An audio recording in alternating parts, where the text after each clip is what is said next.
Hello Leo, Sun, Moon, Rising, and Venus signs. Kamusta kayo? Sana po ay nasa mabuti kayong kalagayan. Welcome back po sa Star Tarot. Kung bago kayo rito, welcome din kayo. Thank you sa inyong support. I truly appreciate it. God bless you all. Leo, pauna mensahe po ninyo ay abundance. Napakaganda naman. So, number one pa. Number one is a new beginning. So, that is the start of something new. So, this could be the start of your abundance, no? This could be the start of your prosperous and abundant life, Leo. This is so exciting. Sabi dito, lucky times are ahead of you. Yan, talaga magiging maswerte kayo. Merong paparating na swerte. Along with good news, may magagandang balitang paparating, meron tagumpay, prosperity. So, talagang magkakaroon kayo ng swerte, no? Lalong-lalo na pagdating sa kaperahang aspeto. So, this could be financial success, no? Napaparating sa inyo. Kung saan man manggagaling yung pera, kayo lang ang tanging nakakaalam niya, no? Kapag dumating na, 'di ba? We have full energy. So, this is a new beginning energy then, no? So, sabi dito, have the courage to embrace change, take risks, and be adventurous. So, talagang ano kayo ngayon, you're going to start something new, a new chapter sa buhay ninyo, no? Maaring ito yung magbabago, no? Magbabago ng inyong financial landscape because of the abundance of the prosperity, financial success that might come your way. At dito din, no, sa full energy, there's definitely change. So, you're going to embrace malaking pagbabago, no, sa buhay ninyo, hindi lang pangkapirahang aspeto, but this could be something, no, na baka trabaho, career, or negosyo na susubukan ninyo, no, susubukan ninyo. Siguro dati nagkaroon na kayo ng plan about this, pero siguro hindi kayo nagte-take action because maybe you have fear, maybe nagdadalawang isip kayo, pero ngayon, no, things are, ano na, it's going to change na, pati yung inyong pakiramdam. Handa na kayong mag-explore ngayon, handa na kayong mag-take risk, no, at sumubok ng mga bagong sitwasyon, bagay, bagong experiences, no. So, good luck sa'yo. Luck, wow, Leo. Siksikliglig umaapaw talaga, no, ang swerte ninyo. LUCK, this is definitely swerte. You are right to be strong and optimistic about the opportunities ahead. So, meron talaga mga bagong oportunidad na paparating sa inyo. At ito yung, ito yung maghahatid siguro sa iyo ng financial success. Ito yung maghahatid sa inyo ng prosperity and abundance, no? So, napakaswerte ninyo. Napakaswerte. So, good luck sa'yo. We have 30, Sun.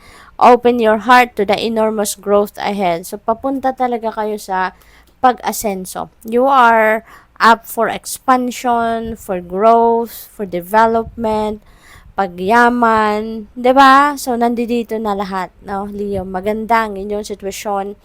Maraming iba't ibang klaseng oportunidad and posibilidad, no, ang dadating sa inyo rito na maghahatid talaga ng magandang pagbabago, no, prosperous and abundant life ang paparating. So, napakaganda.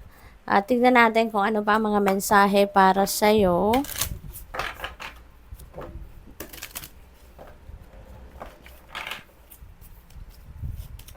Dwelling in truth, I stand in the light of truth. Ayan. So, kung anong tama, nandoon kayo, no? Ayun ang pinaglalaban ninyo, kaya napakaganda.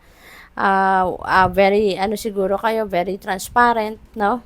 Kung anong nangyayari, kung ano yung iniisip ninyo, kung ano yung laman ng dibdib ninyo, yun siguro din talaga ang pinaninindigan ninyo at yun ang sinasabi ninyo, yun ang ine-express ninyo.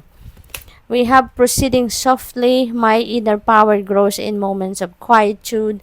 So, kaya siguro kayo maglalakas ng loob na din sa ngayon, ano? Kasi, maaring yung, kung ano man ang opportunity na to, na offer para sa'yo, para magsimula kayo ng bagong chapter sa buhay ninyo is, matagal na ninyong pinag-isipan, siguro matagal na ninyo itong, kinoconsider, It's just that, siguro in the past, hindi kayo nagkakaroon ng lakas ng loob. Pero ngayon, maybe you are, siguro, binuboost na ngayon ng universe talaga yung confidence ninyo. Kaya ngayon, sa pagninilay-nilay ninyo yan, nabuo dyan yung tiwala na ninyo sa inyong sarili, yung strength, yung courage ninyo, kaya you are going for it, no? We have expecting miracles. Miracles are blossoming in my life. Napakaganda. Merong mga milagro na paparating. Maaring yung mga miracles na to are answered prayers. No? Maraming blessings, Leo.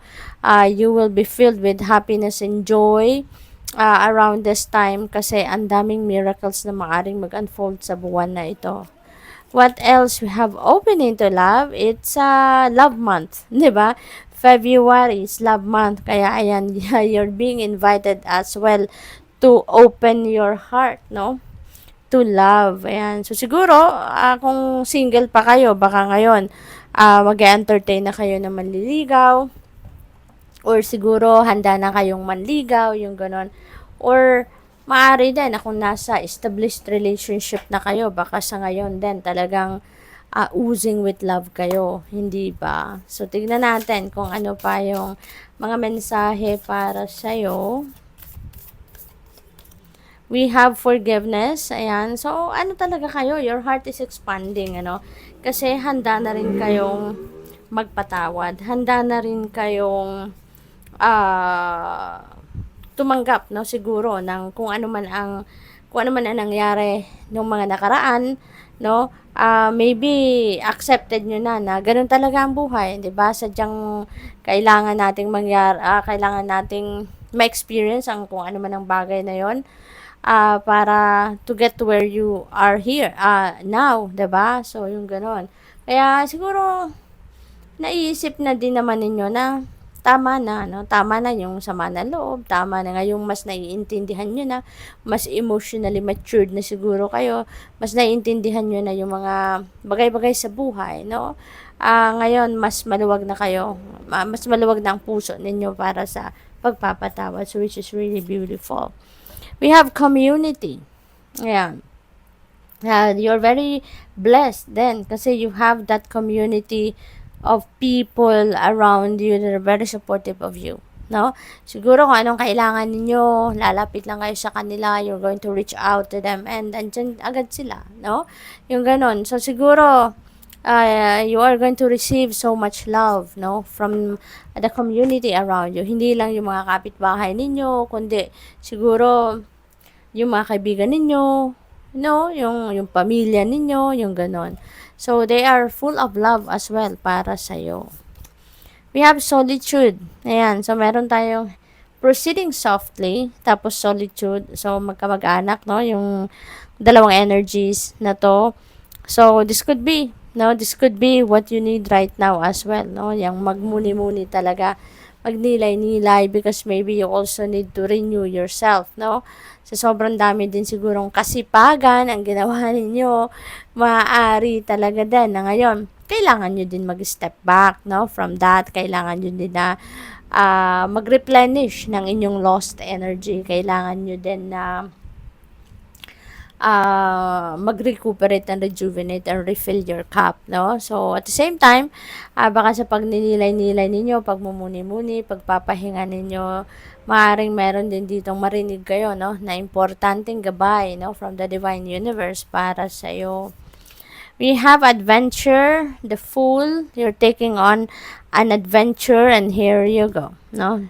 So, siguro, literal na pupunta kayo siguro sa mga lugar na maaaring exotic na lugar, or maybe you're ready to explore new places sa ngayon na you've never been to, or things, no? Susubukan ninyo na mga bagay na hindi pa ninyo nasusubukan. So, maybe yun ang konsepto ng adventure ng iba para sa inyo, no? So, good luck. Thank you for watching. Love and light. Namaste.